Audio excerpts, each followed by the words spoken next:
નમસ્તે. આપણો આજનો ટોપિક છે અસ્તિત્વવાદ. જીવનનો અર્થ શું છે? આજનો જે ટોપિક છે બહુ જ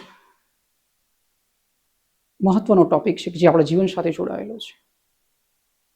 આપણને પોતાના જીવન દરમિયાન કેટલાક પ્રશ્નો થતા હોય છે કે જીવન શું છે, અને એવા જ પ્રશ્નની શોધમાં વિચારકોએ કામ કર્યું, અને એવા વિચારકોની શ્રેણીમાં તમે અહીં જોઈ રહ્યા છો એ વિચારકો એ પોતાના જીવન દરમિયાન અસ્તિત્વવાદ તરફની જે વિચારધારા છે એને ગહેરાઈથી જીવ્યા અને પ્રમોટ કરી, અને તમારી સામે લઈને આવ્યા કે અસ્તિત્વવાદ શું છે, એક્સટેન્શિયલિઝમવાદ શું છે, જીવનનો અર્થ શું છે.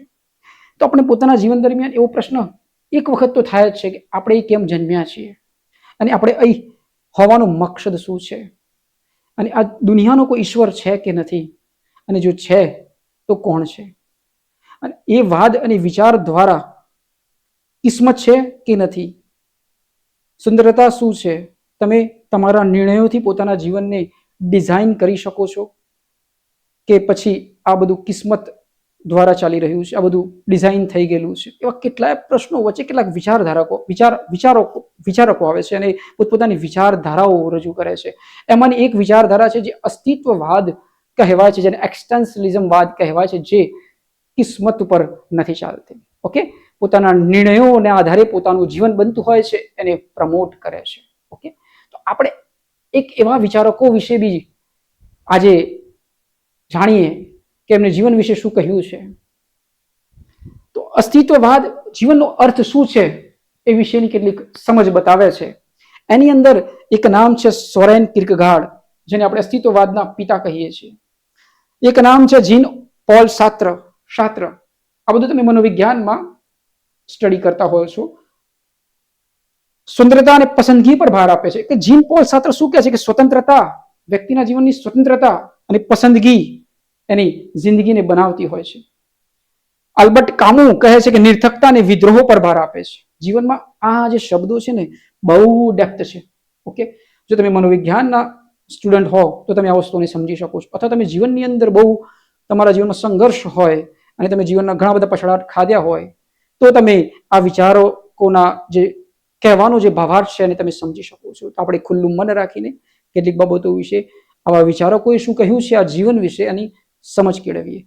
અસ્તિત્વવાદ જીવનનો અર્થ શું છે, સ્ટાર્ટ કરીએ આપણે. ચલો પહેલા સમજીએ અસ્તિત્વવાદની પ્રસ્તાવના. તો જુઓ, અસ્તિત્વવાદ એ એક દાર્શનિક વિચારધારા છે. એક દાર્શનિક વિચારધારા છે કે દર્શન છે, તમને રસ્તો બતાવે છે. ઓકે, એટલે કે ફિલોસોફિકલ ટાઈપની આ વાત છે કે જીવન શું છે અને જીવનમાં કેવી રીતે જીવવું જોઈએ, એના વિશેની બાબત અહીં રજૂ થયેલી છે. તો વ્યક્તિગત અસ્તિત્વ, જે વ્યક્તિગત અસ્તિત્વ છે, સ્વતંત્રતા છે અને પસંદગી પર ભાર મૂકે છે. તો અસ્તિત્વવાદ મેઇન કોના ઉપર ભાર મૂકે છે કે વ્યક્તિએ સ્વતંત્રતા હોવી જોઈએ. દરેક વ્યક્તિના જીવનમાં સ્વતંત્રતા પર તમે ભાર આપો એમ કહેવા માંગે છે. પસંદગી પર ભાર મૂકે છે, તમે પોતે જ તમારી નિર્ણયોની પસંદગી કરો. એટલે કહેવા એમ માંગે છે કે જો તમને કોરું કાગળ આપી દેવામાં આવે તો તમે ગમે તેવી લાઈન બી ડ્રો તો કરી જ શકો છો, રાઈટ? તો હવે તમે ડ્રો કરવી જ છે લાઈન, તો તમે યોગ્ય લાઈન અથવા યોગ્ય ઓપ્શનને ચૂઝ કરો કે જે તમારા જીવનને બદલી શકે છે અથવા તમારા જીવનને ડિઝાઇન આપી શકે છે. તમે એવું રેન્ડમલી તમારા ચિત્રને ડ્રો ના કરો. ઓકે, એટલે કે તમે તમારા નિર્ણય લેવા માટે સ્વતંત્ર છો અને તમે તમારી લીધેલા નિર્ણયોના આધારે તમારું જીવન બનતું હોય છે. એ વાત એ કહેવા માંગે છે.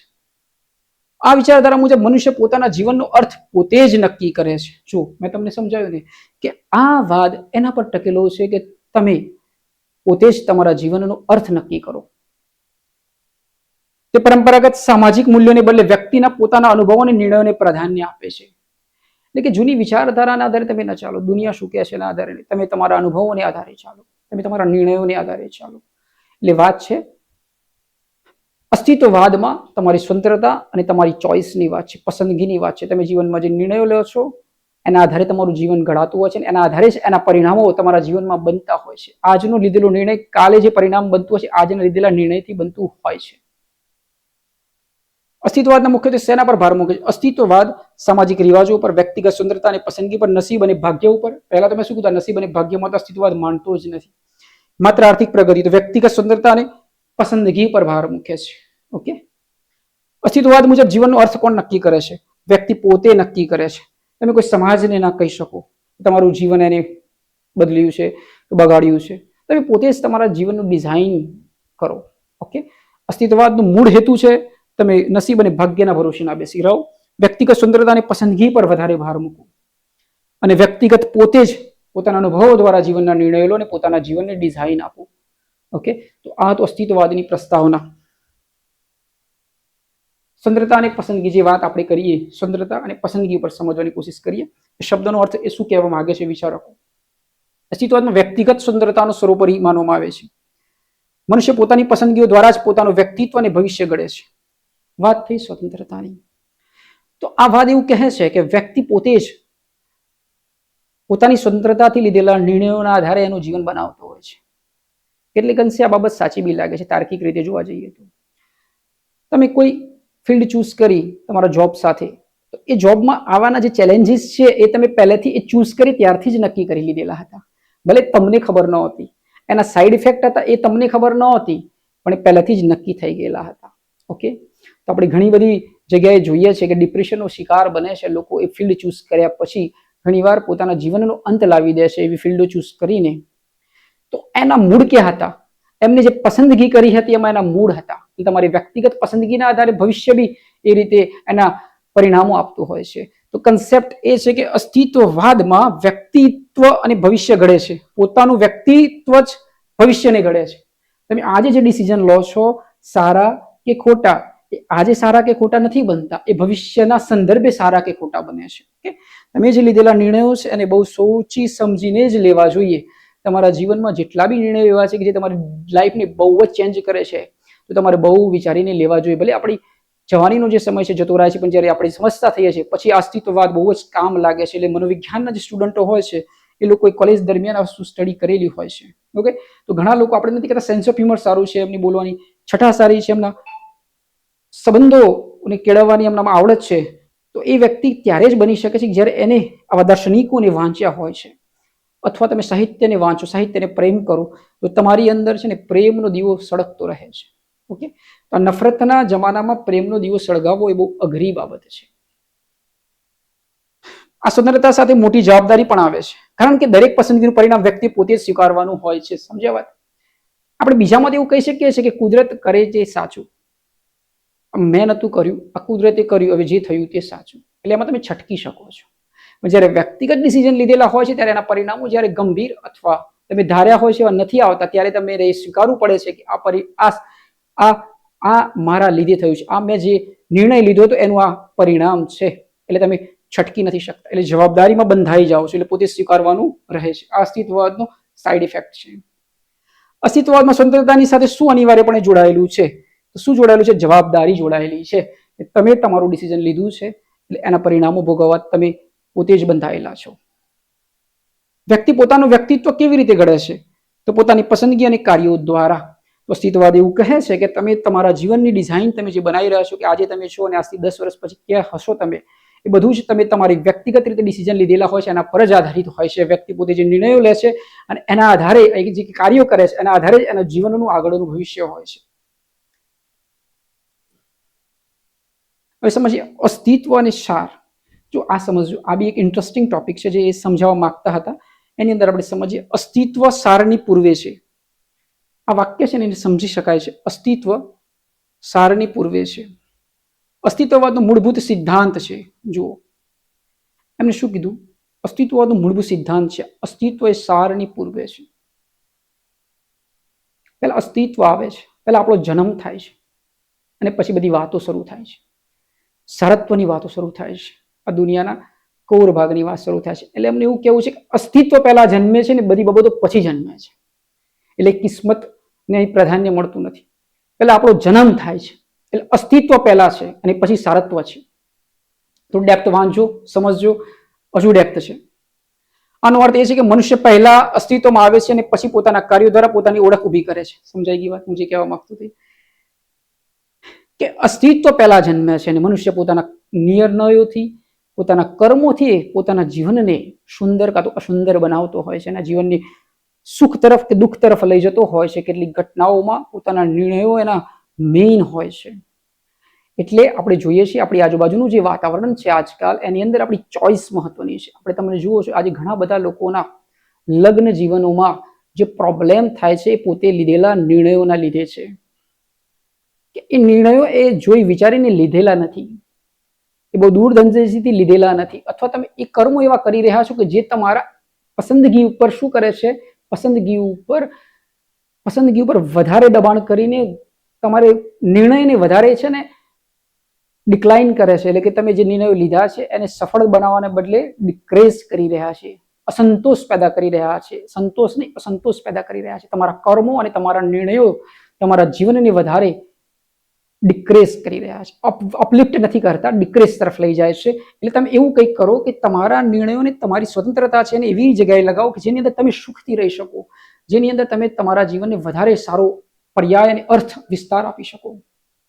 સમજીએ, કોઈ પણ પૂર્વ નિર્ધારિત હેતુ વગર મનુષ્ય દુનિયામાં આવે છે અને તે જ પોતે પોતાનો હેતુ બનાવે છે. જો એક જોરદાર ટેગલાઇન છે. જે તમે સાહિત્યના વાંચક હોય, તમે ફિલોસોફી વાંચતા હોય તો બહુ મોટું વાક્ય છે. જો તમને ઘણી જગ્યાએ પ્રશ્ન બી થશે, આવું હોઈ શકે છે, તમે જે માણસો કિસ્મતમાં માનતા હોય ને તે આ વાત બહુ ટકરાય છે એમના મસ્તિષ્કની અંદર. તો એક ટેગલાઇન આપી છે એમને કે કોઈ પણ પૂર્વ નિર્ધારિત હેતુ વગર મનુષ્ય દુનિયામાં આવે છે અને તે પોતે જ પોતાનો હેતુ બનાવે છે. એટલે કે આ વાત છે ને સીધો ચેલેન્જ કરે છે એ લોકોને, કે જે લોકો એમ કહે છે કે આ દુનિયા પહેલેથી ડિઝાઇન થયેલી છે, કે આપણું અહીં આવવું, આપણું આ ઘટનાઓ ઘટવું અને આપણા કિસ્મતના આધારે આપણે આ ચાલી રહ્યા છે, એવું જે લોકો માનતા હોય છે એમને શું કરે છે, સીધો ટકરાય છે આ વાત. અને એમનું એવું કેવું થાય છે કે આ દુનિયામાં તમારો જન્મ એ કોઈ નિશ્ચિત હેતુથી નથી થયો. આ વાદ એટલા માટે છે ને વિવાદાસ્પદ ધરાવે છે અને જે ફિલોસોફીને છે ને સીધો ટકરાય છે. એમને એવું કેવું છે કે આપણો જન્મ કોઈ હેતુ વગર થયો છે અને પછી માણસ પોતાના જીવનનો હેતુ બનાવે છે. આ વિચારધારાનો આ કન્સેપ્ટ છે. અસ્તિત્વ સારની પૂર્વે છે. અસ્તિત્વ શું છે? સારની પૂર્વે છે. પહેલા અસ્તિત્વ છે એમ કહેવા માંગે છે. Existence પ્રિસાઇડ essence. આ સિદ્ધાંત કોણે આપ્યો? બરોબર. તો અસ્તિત્વવાદના જે પિતા છે એમની અંદર ઓપ્શન જોઈ લેવાના, અથવા જીન પોલ સાર્ત્ર છે. અસ્તિત્વ સારની પૂર્વે છે. પહેલા જન્મ થાય છે. અસ્તિત્વ સારની પૂર્વે છે. અસ્તિત્વવાદનો મૂળભૂત સિદ્ધાંત છે. આનો અર્થ એ થાય છે કે મનુષ્ય પહેલા અસ્તિત્વમાં આવે છે અને પછી તે પોતાના કાર્યો દ્વારા પોતાની ઓળખ ઊભી કરે છે આ દુનિયામાં. સમજાઈ વાત? આ સિદ્ધાંત મુજબ મનુષ્ય દુનિયામાં કેવી રીતે આવે છે? કોઈ પૂર્વ નિર્ધારિત હેતુ વગર આવે છે. એટલે આ દુનિયામાં આવવાનો એનો કોઈ જ હેતુ નથી, એવું આ વાદ કહે છે. ને બહુ મોટું વાક્ય છે આ. એ લોકો માટે એવા વિચારકોએ જે લીધેલા સ્ટેટમેન્ટ છે, તમે જો માનતા હોય કે તમને એવું લાગે છે કે દુનિયામાં આવવાનો આપણો કોઈ હેતુ છે, એનાથી વિરુદ્ધ વાત કરી રહ્યો છે આવા અસ્તિત્વવાદ. એવું કહી રહ્યો છે કે આપણે કોઈ હેતુ વગર જન્મ્યા છે, પણ જન્મી ગયા છે તો એના પછીની જે જર્ની છે એ હેતુથી ને સ્વતંત્રતા પોતાની ચોઇસથી શરૂ થાય છે. બરોબર. તાર્કિક રીતે જુઓ તો કેટલાક પ્રશ્નો તમને યોગ્ય બી લાગશે. આગળ વધીએ. જીવનનો અર્થ અને કર્મ. જીવનનો અર્થ અને કર્મ. અસ્તિત્વ શીખવે છે કે જગત કદાચ નિર્થક હોઈ શકે છે, પરંતુ મનુષ્ય તેમાં અર્થ ભરી શકે છે. બહુ સરસ વાક્ય લખ્યું છે કે તમારા જીવનમાં દુઃખ હોઈ શકે છે, પણ તમે ખુશ જાતે રહી શકો છો. તમારા જીવનને સુંદર બનાવવામાં તમે જાતે જ ફાળો આપી શકો છો. તમારો આજનો દિવસ સુંદર બનાવવા માટે તમે જાતે જ હસી શકો છો. જો તમે એમ માની લો ને કે આજનો દિવસ સુંદર નથી, આજે મારી જિંદગી ખરાબ છે, જો તમે છે ને એ તમારા વિચારોથી માનેલી એક દુનિયા છે, તમારું જીવન સુંદર બની શકે છે. બસ ખાલી તમારે થોટ પ્રોસેસને અપલિફ્ટ કરવાના છે, કાં તો તમારે એવા વાતાવરણમાં જવાની જરૂર છે કે જે તમારે જીવનનો અર્થ સમજાવે, જીવનની સુંદરતાને સમજાવે, તમારે લવિંગ કેરિંગને સમજાવે. તો વાત એટલી છે કે જીવનનો અર્થ અને કર્મ પર પ્રાધાન્ય આપે છે. અસ્તિત્વ શીખવે છે કે જગત કદાચ નિર્થક હોઈ શકે છે, આ દુનિયા કદાચ નિર્થક હોઈ શકે છે, પણ તમારામાં ચેતનત્વ થશે, મનુષ્ય તેમાં અર્થ ભરી શકે છે. તમે અર્થ ભરી શકો છો એની અંદર. સમજાય છે વાત? આ વિચારધારા વ્યક્તિને તેના નસીબના ભરોસે બેસી રહેવાને બદલે સક્રિય કર્મ કરવા પ્રેરે છે. જીવનની મુશ્કેલીઓનો સામનો કરવાની શક્તિ વ્યક્તિની પોતાની આંતરિક પસંદગીમાં રહેલી છે. આ જબરદસ્ત લાઈન છે. બરોબર. ઘણીવાર આપણને એમ થાય છે કે આપણે હવે કંઈ કરી નહીં શકીએ. બરોબર. તો માણસનું મનોબળ છે ને એને ઊભું કરે છે કે ના, હું કરી દઈશ. તો તમારો થોટ પ્રોસેસનો જે નિર્ણય છે ને એ તમારી લાઈફના ડિસિઝનના લીધે છે ને તમારી લાઈફ છે ને ચેન્જિંગ થઈ જાય છે. જો તમે એવું માની લો કે ભાઈ ના, આટલા બધા હજારો લોકો આપણે સ્ટડી કરતા હોઈએ છીએ એની અંદર આપણે ક્યાં પાસ થશું, તો લોજિક છે ને એની પાછળ કે તમે રેસમાં જ નહીં હોય તો રેસ જીતવાના નથી, પહેલી વાત. અને નંબર 2, તમારો ચોઇસ તમે એ વાંચવા આવ્યા છો, તમે ક્યાં સ્ટડી કરો છો, તમે કોઈ એક્ઝામમાં પ્રિપેર કરો છો, તમે એક્ઝામનો રસ્તો પકડ્યો છે, તમે પેપર આપ્યું છે, તો તમે કોઈક દિવસ કંઈક ને કંઈક જગ્યાએ તમે જોબ કરતા હશો, કાં તો કંઈ મોટા અધિકારી બનશો, ક્લાસ 3 બનશો, અથવા તમે જીવનના કોઈ સંદર્ભે તમે કોઈ જોબ કરતા હશો, કોઈ પોતાનો ધંધો કરશે, કોઈ બિઝનેસ કરશે, પણ એ પોતે લીધેલા ડિસિઝનના લીધે કરે છે. સમજાય છે વાત? તો વાત એટલી છે કે તમારી સામે મુશ્કેલીઓ આવે છે, તમે એને વ્યક્તિગત શક્તિના આધારે પોતાની આંતરિક પસંદગીમાં રહેલી છે. તમે શું ડિસિઝન લો છો એના આધારે તમારું જીવન છે ને ડિફાઇન થતું હોય છે, એની અંદર તમારો ટ્રેક બદલાતો હોય છે. સમજાય છે વાત? બહુ ડેપ્થ છે જીવનનો અર્થ અને કર્મનો કન્સેપ્ટ. અસ્તિત્વવાદ વ્યક્તિને શું કરવા પ્રેરે છે? તો નસીબ પર આધાર રાખવા ના ભાઈ ના. સક્રિય કર્મ અને પ્રયત્ન કરવા ઉપર પ્રેરે છે. કે તમે કર્મ કરતા રહો અને તમે તમારા ડિસિઝનોને વધારે બહેતરીન બનાવતા રહો.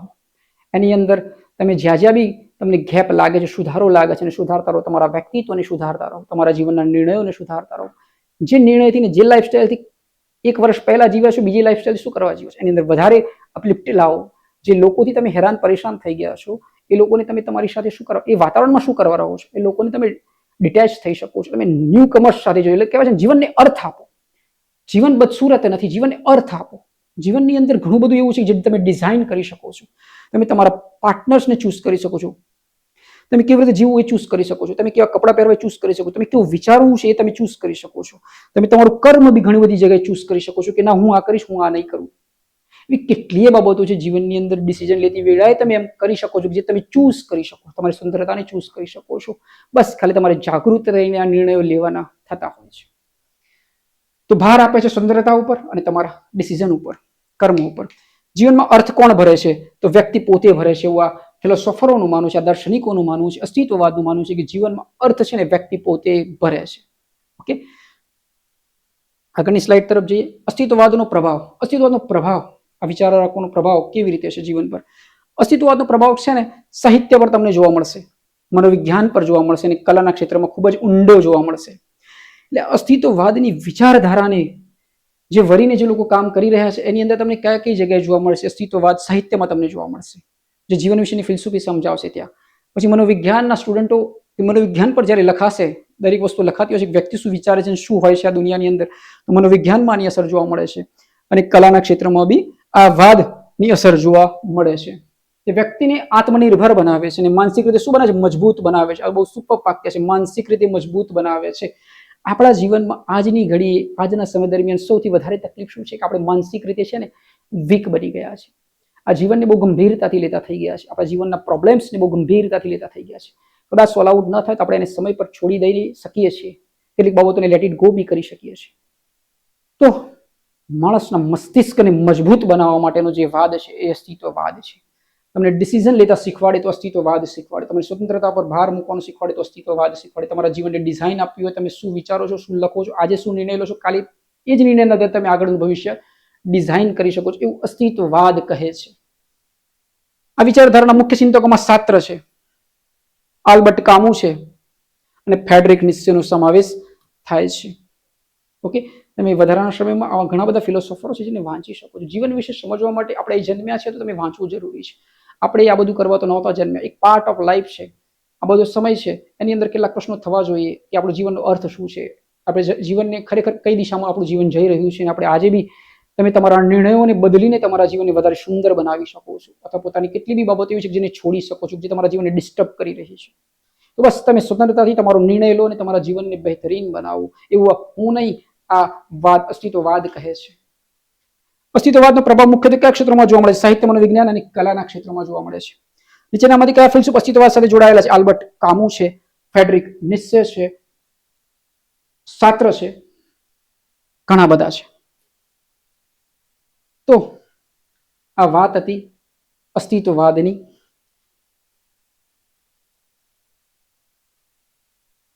સોરેન કિરગાર્ડ, જીન પોલ સાત્ર, આલ્બર્ટ કામુ. અસ્તિત્વવાદના પિતામાં નામ આવે છે સોરેન કિરગાર્ડ. તો આશા રાખું છું કે આજનો આ ટોપિક તમારા જીવનમાં બી બદલાવ લાવી શકે છે. આ ટોપિકની સૌથી સુંદર બાબત એ છે કે જીવનનો અર્થ વિશે સમજવાની કોશિશ કરો. આ દુનિયામાં આવી જ ગયા છો તો તમે તમારા ડિસિઝન જાતે લઈ શકો છો. તમે સ્વતંત્રતાથી પોતાના ડિસિઝન લો અને તમારા ભવિષ્યનું નિર્માણ કરો. તમને કોઈ કાગળ મળી જ ગયું છે, જીવનરૂપી કોરું કાગળ જો મળી જ ગયું છે, તો એની અંદર કેવી ડિઝાઇન બનાવી છે તમારા ઉપર આધારિત છે. તમે એની કાં તો બદસુરત બનાવીને આ જીવનને જવા દઈ શકો છો, કાં તો તમે એની અંદર ડિઝાઇનથી તમે પોતાના નિર્ણયોથી અને સ્ટ્રક્ચરાઇઝડ કરીને તમે જીવનમાં પોતાના જીવન સાથે આજુબાજુના વાતાવરણને બી બદલીને જઈ શકો છો. ઓકે, તો બસ અસ્તિત્વવાદની એક બાબત તમે લઈને તમારા જીવનને ચેન્જ કરી શકો છો, જે સ્વતંત્રતા અને પસંદગી. તો ફરીથી મળીશું એક એવા જ ઇન્ટરેસ્ટિંગ ટોપિક સાથે. ત્યાં સુધી તમે જે તમારો સમય, કિંમતી સમય અમને આપ્યો બદલ ધન્યવાદ. ફરી મળીશું એક નવા જ ટોપિક સાથે.